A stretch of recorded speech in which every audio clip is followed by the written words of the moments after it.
Right, if you haven't seen The Power of the Doctor yet, Be warned. there's a possible spoiler.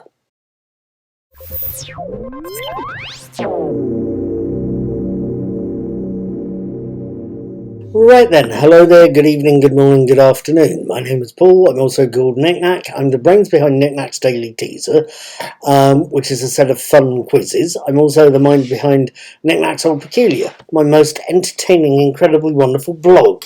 I will try and put links to both the teasers, my movie reviews, my TV reviews, and the blog under the eye in the corner there, if I bloody well remember them. Please feel free to Google for them and have a look and see what you think. Like I say, I usually talk about TV shows I watch and occasionally talk about movies, but tonight I was going to talk about the feature-length last Jodie Whittaker episode of Doctor Who called The Power of the Doctor. I saw it last night and I wanted to tell you about it. The Power of the Doctor opens with a sight of an intergalactic train, one similar to the one in Mummy on the Orient Express, and one whose pilot is issuing a distress signal as it's under attack. Attack by rampaging Cybermen, or strictly speaking Cyber Masters, the demonic cyber Time Lords created by the Master, versions of the creatures that, when shot by the train's crew, start regenerating. To the relief of the crew, though, help is coming, in the shape of the Doctor, Yaz and Dan, Jodie Whittaker, Mandip Gill, and John Bishop. Due to the false fire field the Cybermasters have set up, the Doctor and her friends have to get on the train the hard way, jumping from a ladder from the TARDIS onto the roof of a moving train and then getting to the train through a roof panel. Something that happens just in time as Dan's spacesuit has been breached by a cyber bullet and is leaking oxygen into space. Once on board the train, though, when it's safe to take off the helmets, the Doctor manages to keep Dan distracted by having him take control of the train and putting the brakes on, whilst Yaz helps the injured crew and the Doctor herself follows the cyber leader to a rear carriage where the Cybermen are after a very specific bit of cargo. Post-titles, we find ourselves in Siberia in 1916, where the Master, disguised as Grigory Rasputin, is being summoned to help the Tsarevich. Meanwhile, in London in 2022, a lone woman, Ace, Sophie Aldred, is staring at a wall in an art gallery where a painting used to be. It's been moved for a sudden, unexpected bout of restoration alongside 14 others, something that Ace finds incredibly suspicious and worth mentioning to an old friend, fellow former companion Tegan, played by Janet Fielding. Tegan is currently in Romania investigating the equally strange disappearance of a dozen seismologists and a box she's been left, one with a doll and a message from the Doctor, something or someone neither she or Ace has seen in decades. Ace's solution? Head for UNIT. Kate Stewart, Gemma Redgrave, might just be able to help. Back on the TARDIS, the Doctor is dropping off Dan for a date, only to find one thing. Dan, much like Tegan many years before, wants out. Spending time in a leaking spacesuit was the final straw. Whilst Yaz is wishing her old friend goodbye, a clearly distressed Doctor goes back into the TARDIS, only to get a shocked message from a holographic Dalek that's decided to betray its own species and tell the Doctor there's a Dalek incursion on Earth due that it will tell her more about when she meets it in a volcano. There's only one problem. The TARDIS picks up a signal from the little girl the Cybermen kidnapped off the train, and if she manages to trace it to 1916, on a planet that shouldn't exist, orbiting an Earth that's got the Master on it. Now, what did I make of Jodie's last episode as the Doctor? What did I make of her last episode, everything in it, and the fact we now have official confirmation of what's been suspected due to leaked photos for months? We now know that the 14th Doctor is David Tennant. His anniversary episodes will air in November 2023. What do we think and what else do we know? First things first,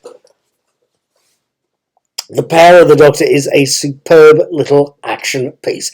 Granted, there are downsides. We find out that the Master openly wants to force the Doctor to regenerate into him and is looking forward to the chaos this will bring. And apart from destroying Earth as this regenerated figure, it wasn't made clear, at least to me, why the Master wants this. He's madder than usual in this episode. Saying that, I could easily have missed the explanation, but it's a minor niggle that I didn't spot one that I found annoying. As a counter to that, Sacha Dhawan was the star of the bloody evening. He's given one of the better performances on the job as the character. It's one that's varied from manic, coolly logical, and then in a return to form for the character. I know for a fact he's seen Delgado's original episodes as the Master. It's a return to form in that he becomes very hypnotic, literally very hypnotic. The character manages to hypnotise the Tsar and Tsarina of Russia, the last ones, Nicholas and Alexandria. It reminds us and puts us very much on point, and it warns us that the Master is extremely skilled as a hypnotist, using it as casually and far more effectively than the Doctor uses his psychic paper. As a long-term fan, it's something I found compelling to watch. Anthony Ainley and Roger Delgado, yeah, they weren't quite as good at it as Sacha Dhawan's turned out to be. The other downsides were relatively minor, I felt. I don't know that the Daleks or the Cybermen came to dominate any of their scenes with the Masters. They can be showstoppers if used properly, but to an extent in their scenes with the Master were furniture, to an extent. They were chairs. Although, saying that, in fairness, the Master and the Doctor were the focus of those scenes, but the two sets of monsters did seem underused. Even giving or accounting for the knowing look one cyber leader gives a leader Dalek at one point. It was literally, you see the two heads turning to look at each other, and you can just imagine the two characters giving each other a knowing look and sort of mentally saying, hello, we want to watch this person here, we've got to be careful. It's that sort of look, and it's done well. But even given that, it could have been any of the regular heavy-hitting monsters in the background. Bradley Walsh is Graham. That's another possible... It's 22:15. Thank you, Katie. Bradley Walsh is Graham. That's another possible downside or possible minor plot hole, if you will. He put in a sterling performance as Graham and worked well with Sophie Aldred's ace, doing quite well as the opener of the companions meeting at the end of the episode. It's just a minor thing. I don't think we got to the bottom, or she didn't tell us how he got to be at the heart of a Dalek-infested volcano. He does good, he's got psychic paper, he does great with Ace, but it's going to be one of those little mysteries, I think. About the only other thing I felt as a possible downside, and I'm assuming there's maybe some sort of copyright issue or licensing issue involved here. When I saw it in the trailer for this episode, I assumed that the holographic Dalek that appears to warn the Doctor about the invasion, I felt that could be Rusty the Dalek, the traitor Dalek we see from Capaldi episode Into the Dalek, but it wasn't named as such though. Now I felt that was a shame. It was an opportunity to use the character again. It could have tied off the character's arc. It could have done a lot of stuff, but they never named that character as Rusty. That's possibly a bad thing. It still leaves the characters open to be reused, but it could have been a nice end to Rusty's story. Who knows? Whew! There's still more to come. And if you haven't seen the episode as yet, this is where I say spoilers. if you haven't seen the big red spoilers sign at the start of this video. The episode as a whole is fantastic. I very much doubt Chibnall's done better. I also think the cast have done very well. Dewan as the Master, as I've already said, was at his incredible best, and he's really settled into the role well. I can only hope that Russell T Davies maybe keeps Dewan on for at least one more episode to do a regeneration scene, if nothing else. He does very well in the role. Mandeep Gill, as far as I can tell from the publicity I've seen, this is her last episode as Yaz, and it's a good send-off. But it's also a mildly disappointing one as well. It's only really these last few episodes, the 6 Flocks episodes and the 2022 specials, that the characters started to fill out and develop. Mandeep Gill is leaving, just as Yaz is reaching a peak, as it were. It's sad. It really is. Gemma Redgrave as Kate Stewart is a treat as ever, but not as much of a treat as seeing Sophie Eldred and Janet Fielding reprising their roles as Ace and Tegan.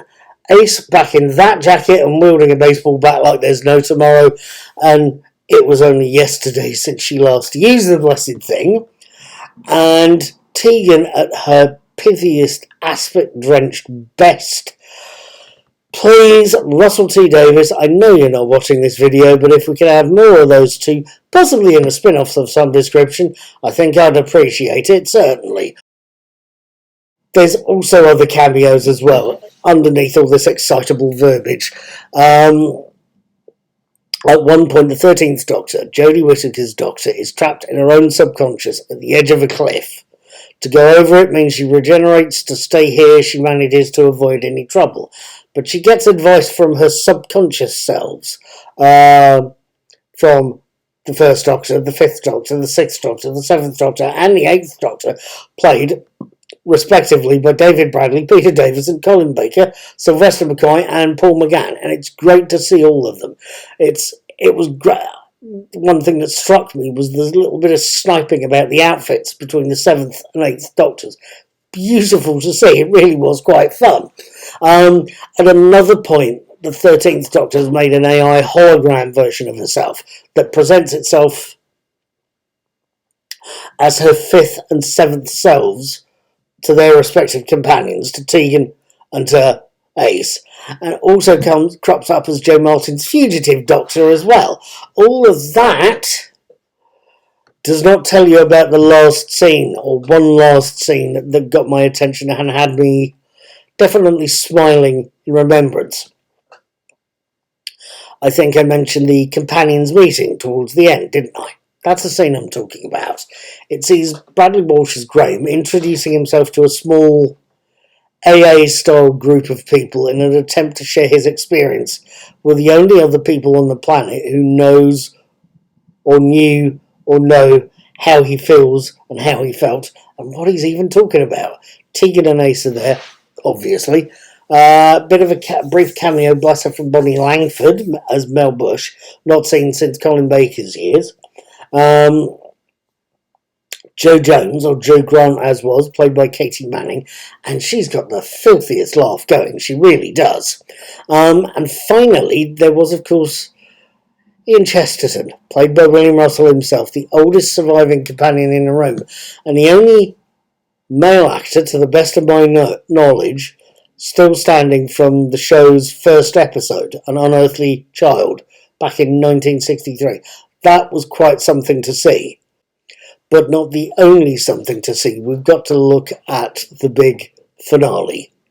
Whittaker herself does a great job throughout the episode. She really puts in a performance on this one.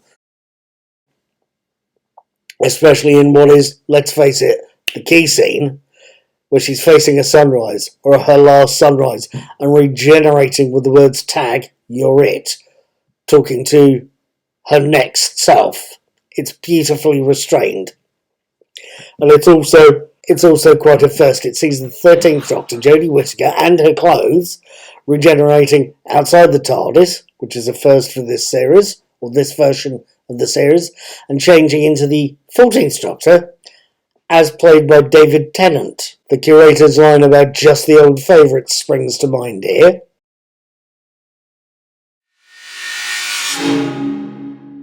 Now, you're sitting there and you're watching this and you're saying, Paul, get to the point, man.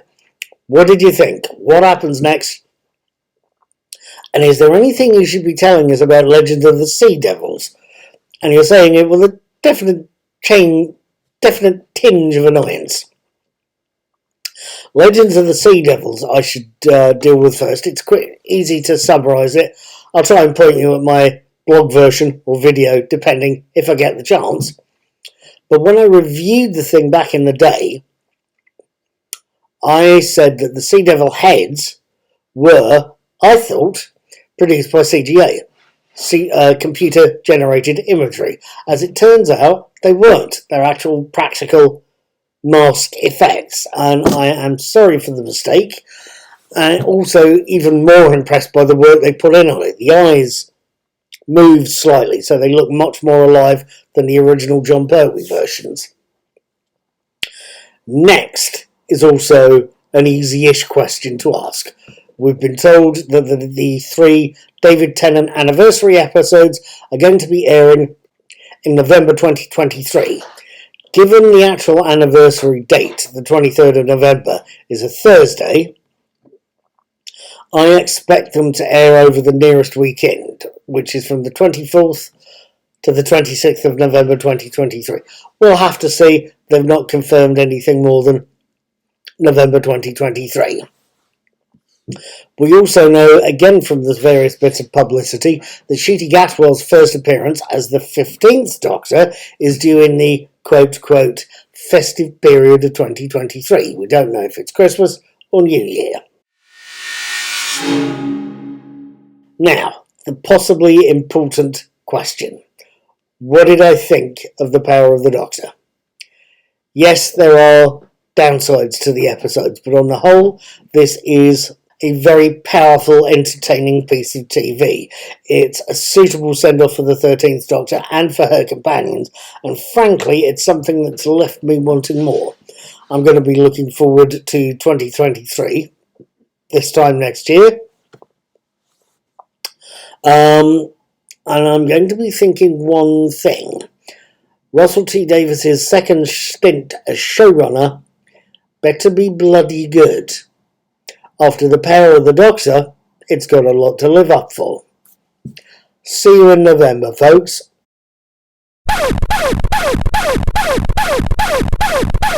Right, just as a postscript, I made a prediction on Twitter on Saturday that a certain male character would say, What? I was right, he did. I'm going to spend all week feeling smug.